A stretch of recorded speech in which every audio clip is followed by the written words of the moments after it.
اس میں کیا کہہ سکتے ہیں، جوانوں کے ساتھ جو وہ انٹریکشن کرنا چاہتی ہے وہ اسی بہانے پھر سے جوان کے ساتھ اٹھنا بیٹھنا چاہتی ہے، ان کو اپنے جو اثر و رسوخ میں لا کر ان کو وہ کنونس کرے گی، کوشش کرے گی کہ میں نے جو پچھلے گناہ کیے تھے ان کو مجھے معاف کیا جائے۔ جوان کو کیا کہے گی وہ؟ جوان کو اس وقت کیوں نہیں انٹریکشن کی جب اس نے پیلٹس لگوائے؟ اس وقت کیوں نہیں انٹریکشن کی جب وہ چھوٹی چھوٹی بچیاں جو ابھی بھی ہے روشنی، اللہ تعالیٰ نے جو روشنی بخشی ہوئی ہے، وہ ہمارے پاس جو اللہ تعالیٰ کا یہ نور ہے، وہ چھوٹی چھوٹی بچیاں آنکھوں سے پیلٹوں سے ان کی آنکھیں چلی گئیں۔ وہ بہت سارے نوجوان تھے، وہ ایک لڑکا تھا بہن کے ساتھ نکلا، اور جب فائرنگ ہو گئی وہ بہن اس کے جو میت سمجھ لیجیے پھر بھائی کے اوپر بیٹھ گئی بھائی کو بچانے کے لیے، لیکن اس کے بھائی کو دوسری گولی لگی اور وہ فوت ہو گیا۔ اس لیے اب کیا رہ گیا، یہ کون سی بات کرے گی؟ اس نے کہا جلسے میں، شاید وہ بارہمولہ میں جلسہ تھا یا ہندوارہ میں، مجھے پوری طرح سے یاد نہیں، اس سے سیدھے کہا یہاں 10 لاکھ پیلٹ میں نے منگوائے ہیں، اگر آپ لوگ گھروں میں نہیں بیٹھو گے، چپ چاپ نہیں بیٹھو گے تو یہ 10 لاکھ پیلٹ ہمیں خرچ کرنے ہیں نوجوانوں پر۔ آج کیا بولے گے یہ نوجوان؟ اس نے کون سی راحت، اس کی وجہ سے کون سی راحت ہوئی ہے نوجوانوں کو؟ کون سے جابز دلائے اس نے؟ کون سی فیکٹریاں یہاں پہ لگوائی؟ یہاں پہ بہت بڑے جو ادارے ہیں، بزنس کے ادارے ہیں، کہاں پہ ہمارے نوجوان کو اس نے ایڈجسٹ کیا؟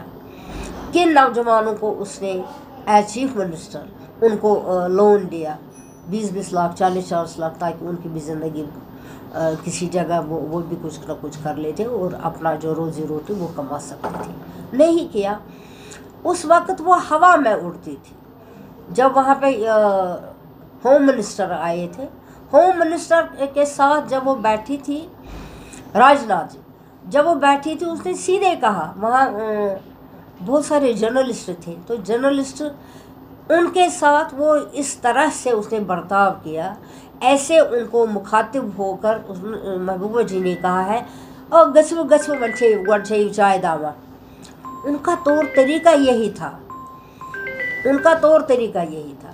تو کتنے سارے جرنلسٹ ہیں جو اس وقت انسان چاہتا تھا کہ ایک جرنلسٹ کے ساتھ یہ بات کرے، یہ کیسے؟ وہ کہ بھکاری تھے، وہ بھی نوجوان تھے، وہ بھی اپنا جو روزی روٹی تھا وہ کمانے نکلے تھے، کوئی کسی طرح سے کرتا، کوئی کسی طرح سے کرتا۔ اب آپ مجھے بتا دیجئے، کبھی بولا مٹھائی لانے کے لیے، کبھی بولا دودھ لانے کے لیے، کبھی بولا پیلٹ لگا لیجئے، کبھی اچھا تعجب کی بات ہے، جب یہاں پر وہ حادثہ ہوا، جب بال یہاں پہ کٹواتے تھے، عورت کوئی نکلتی تھی پیچھے سے ہی اس کے بال، اس کو پتہ بھی نہیں چلتا تھا یہ کس نے کاٹے، گھروں میں حملہ ہوا، اس نے کیا کیا پھر اس کا؟ تب تو یہی چیف منسٹر صاحبہ تھی، اس نے کچھ نہیں کیا۔ ہمارے ڈاؤن ٹاؤن میں جہاں پر نواٹا سائڈ سے جب یہ حادثہ ہوا، اس کے بعد ڈل گیٹ سائڈ سے حادثہ ہوا، اس نے اس وقت کوئی بھی بات نہیں کہی کہ یہ کہاں سے لوگ آئے ہیں، کہاں سے عورتوں کے ساتھ یہ سلوک کرتے ہیں، کون لوگ ہیں، کیا کوئی ایجنسی ہے جو اس طرح سے عورتوں کو بھی نہیں بخشتے ہیں؟ اس نے کس کو مجھے لگتا ہے بخشا ہے؟ نہ بچوں کو، نہ بچیوں کو، نہ نوجوانوں کو، نہ عورتوں کو۔ اب پھر کیا انٹریکشن کرے گی؟ اب کیا وہ ان کو یہی بتائے گی؟ اچھا، آپ جب وہ چیف منسٹر بنی تھی تب اس کا لنک کہیں اور تھا، اور ان سے وہ کہتی تھی آپ مجھے چیف منسٹر بناؤ، ہم آپ کے لیے بات چیت کریں گے اور آپ کو ہمیشہ کے لیے ایک ہی جگہ پہ آپ رہیں گے، آپ کو جو ہندوستان پاکستان کی بات ہو جائے گی آپ میری مدد کیجئے، پھر آپ کو دیکھیں گے آپ کے کیسز جو بنے ہوئے ہیں ہم اس کو جنرل یہ ایمنسٹ کریں گے، معاف کیا جائے گا آپ کو۔ پھر کیا؟ کہاں ہے وہ؟ کن کو یہ اس نے اس وقت بخشا ہے؟ کس کا کیس کیا؟ کس کے کیس کو اس نے کہا کہ نہیں اس کو ریوائیو ہم کریں گے؟ انہوں نے کوئی گناہ نہیں کیا ہے۔ پھر تو ہم نے ان کی لاشیں ہی دیکھی، یہ چیف منسٹر بنی اور یہ سب کچھ بھول گئی۔ اب کیا بتائے گی لوگوں کو؟